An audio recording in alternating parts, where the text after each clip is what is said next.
Hi there, Katie here.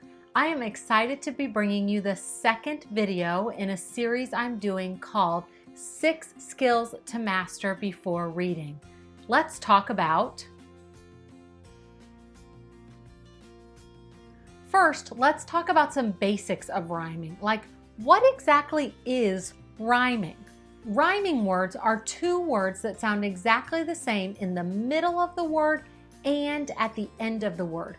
For example, like cat and hat. These words are rhyming words. Mat, rat, fat, all would be in this rhyming family. They have the short A in the middle and they have a T at the end of the sound. In rhyming, we're only thinking about the way a word sounds, not the way a word is spelled. So look at these long vowel rhyming words. We have snail and whale. But of course, snail is spelled A-I-L and whale is spelled A-L-E. So they have different spellings, but they sound the same. And in rhyming, we're only thinking about the sounds. When should you start rhyming with your children?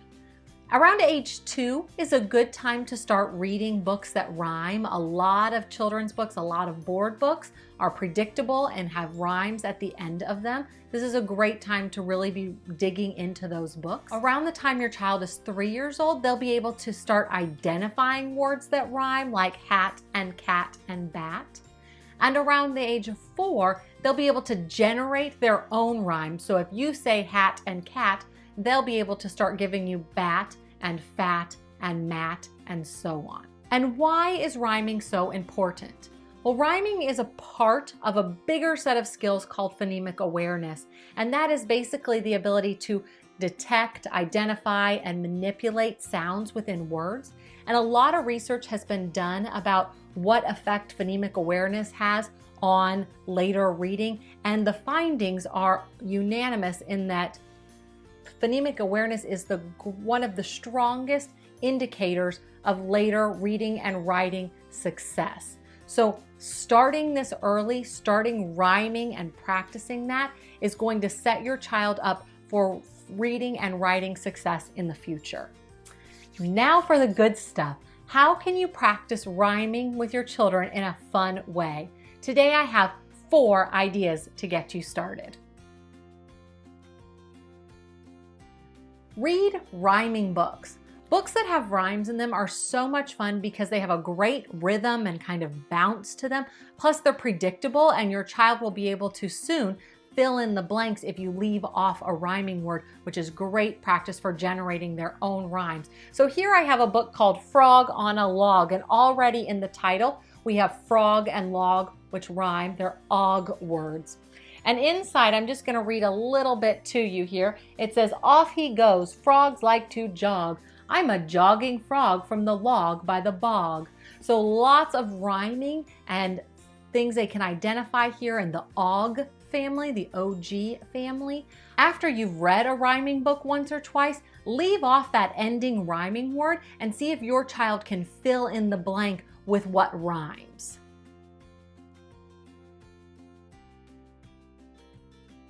Rhyme back and forth with your child. This is a super easy rhyming game that you can do on the go almost anywhere.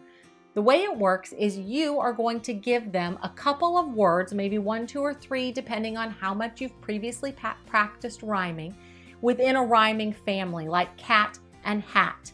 And then it's their turn. They give you one, bat. And then it's back to your turn, mat. And you keep bouncing back and forth to see who can come up with the last rhyming word or who can come up with the most rhyming words. Now, quick parenting hack, because I do this in my head all the time. I'm like, okay, we're gonna rhyme at words, but instead of writing down a list of at words, I'm just gonna go through it quickly in my head in alphabetical order. So I start and I say A, at, no, that's not one. B, at, yes, bat, k, at, yes, d, at, no, well, that is a nonsense word, and I'm going to come back to that in a second. Then I would go on to at, no, at, yes. And I'm going to keep going through the alphabet, and that's how I kind of quickly generate a list of rhyming words in my head. Now, nonsense words.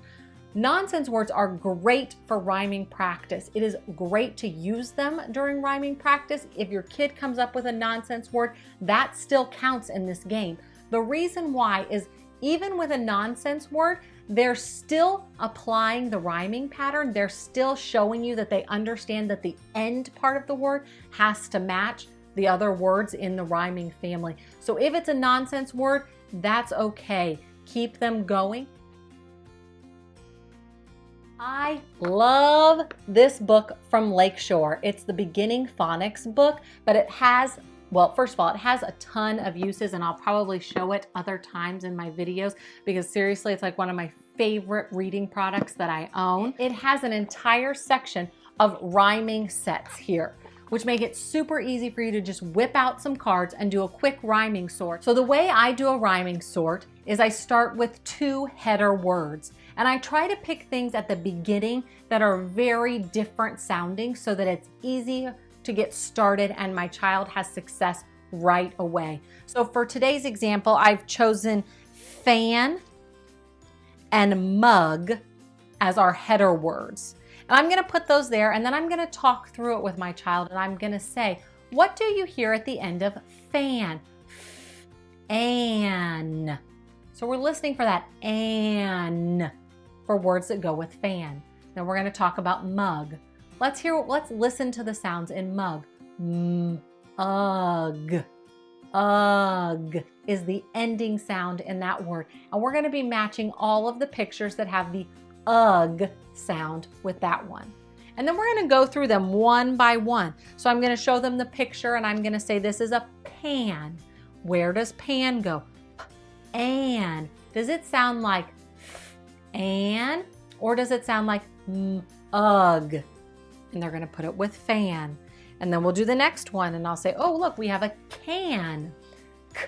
An. Does that sound like an, or does it sound like ugh? And they're gonna say fan. So then the next one up in our pile might be bug, and I'm gonna say ugh. Does that sound like an or ugh? And they're gonna say it sounds like mug. Then we have van, an. Does that sound like an, or does that sound like ugh? And if they're doing really well, then I'm gonna stop saying the header words for them and I'm just gonna sound out the picture words. Ugh. Where do you think jug goes? Ugh. Where does plug go? Man. An. Where does man go? Ugh. Rug. Where does rug go? And then that's it. That's a very easy way for you to sort some picture cards. Now you don't have to have those Lakeshore fancy cards. There are tons of things that you can find online that you can print off pictures as well. Remember, rhyming is talking about sounds. So pictures are great to use for sorting. But as soon as you add letters, we're talking about something totally different. So we don't want to add letters when we're talking about rhyming. I've created several rhyming activities, some that you can print and some that you can use on your computer or tablet to practice these rhyming skills with your 4 and 5 and 6-year-olds. I'm posting the link to these activities in the description of this video, but let me show you a few of them. In this one, this is drag and drop rhyming, and here your child is looking at the first picture and deciding which of the 3 pictures at the bottom it's going to rhyme with. And then it's a simple drag and drop. So they're going to click on the picture that rhymes and drag it up to the box where it goes. There's also a mixed vowel rhyming where it's a little bit harder. So not only are we listening for the end of the sounds, but we're also listening for the vowel in the middle to match that when we're rhyming. And then there are 2 types of sorts that I've also created. One you can print. For the print and go sort, you simply cut off the pictures at the bottom and you're going to glue them in the right column under the header word that they match with, much like the card sort that we just did. There's also a computer version for this. You can do it again on your computer or on a tablet, and you're going to drag and drop the pictures, again, sorting them into 2 columns, dragging them to the header word that also rhymes.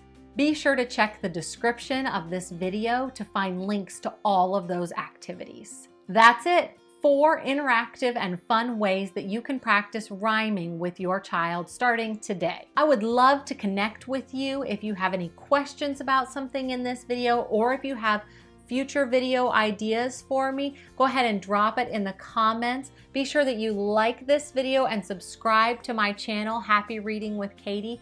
There'll be another video coming in our 6 skills to master before reading.